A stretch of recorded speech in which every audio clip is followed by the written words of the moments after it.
Hello folks, good morning, it's Des Catties having a couple of old Darjeeling out of a Kapilka. Reason for this video is that I've had some people requesting for me to do a kind of a review on some bivvy bags that I use.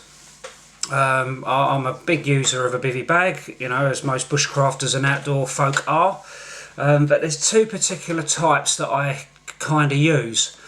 One being the Alpkit at Hunka XL, and the second one is the US Army modular bivvy bag. Now what I want to do here is I don't want to say, oh, this bag's better than that bag and that. What I'm going to do is I'm literally just going to explain some of the specifications of the bags and some of the direction that I kind of go to with the bivvy bags that of choice when I'm actually going out camping in the woods or whatever it is. So what I'll do first of all is that I'll crack on and I'll show you the Alpkit Hunka XL. Now this bag is a good bivvy bag, very good, weighs in at around 500 grams, packs down to literally, you know, quite small. Being they do it in two styles, they do an XL and they do a normal one, and I went for the XL because from the reviews and everything else, a lot of people say that you're better off with the XL because obviously there's a little bit more space in it than the normal one, but that's down to you as an individual if you want to go over and look at Alpkit. I'm not promoting Alpkit, I'm not an affiliation of theirs, but with their kit, if you want to go over and have a look at their reviews and make up your own mind, then you can.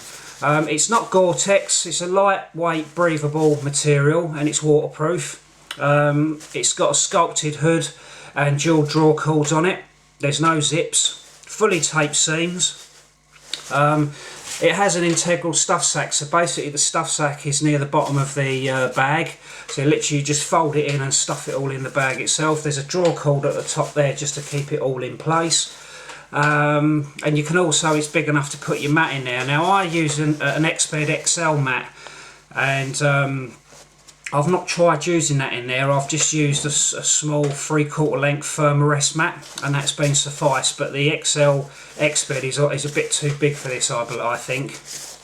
But again, that's down to you. So that's the XL, okay, Hunka XL by Alpkit. That's one of the bivvy bags that I use.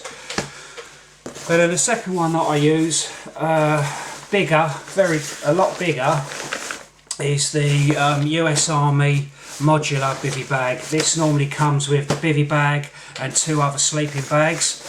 When I purchased this for around about £100, I purchased it off a friend a number of years ago, and my daughter had the sleeping bags and I had the bivvy bag. This is 3-layer Gore-Tex. It's got a zip that runs down the side of the bag, and it's also got Velcro along the top and press studs, and it weighs in at around 998 grams, probably about 1,000 grams give or take. I actually weighed this on my scales at home, so this is not the specification to the manufacturers, what the manufacturer might say. And that's it, that's the two bivvy bags that I kind of use. I've had Gore-Tex bivvy bags over the years. I've used the British Army ones with the draw cord on the top and all the rest of it, but I'd probably say, despite the size and the bulk of the US Army modular one, I tend to go for this one. And the reason being that it accommodates my mat a lot better, and for my own personal choice, I like the idea of being able to undo this. I like to be able to run the zip down the side of the bivvy bag, or around the top, around the middle, doesn't matter. Flip it over, and then I've got more of a chance, an easier chance of getting in and out of it. Whereas opposed to say, and this is nothing against the Hunka bivvy bag. This is just my own personal choice that you've got to get in through the top of it.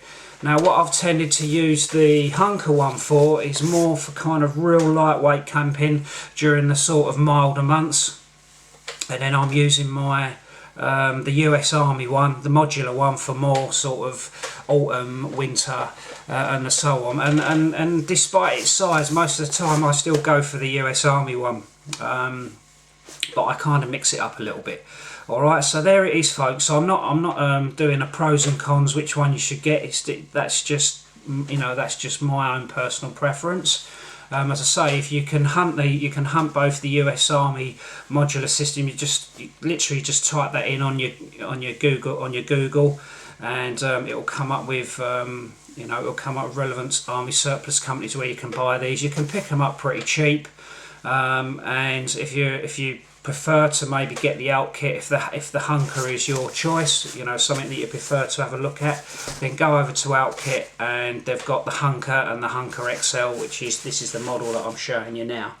Okay, so there it is, folks. Alright, so this isn't a versus which one's the best and all the rest of it, personal choice. I do mix it up a little bit, as I say, but I do prefer to use the US Army one as opposed to the hunka in sort of like the when the weather starts, sort of getting a bit colder, I think, and then I prefer to use the hunka more so in the sort of in the slightly warmer months. I think simply because it's just getting in and out of the bloody thing, because you have to get in through the top. But again, that's my own personal choice.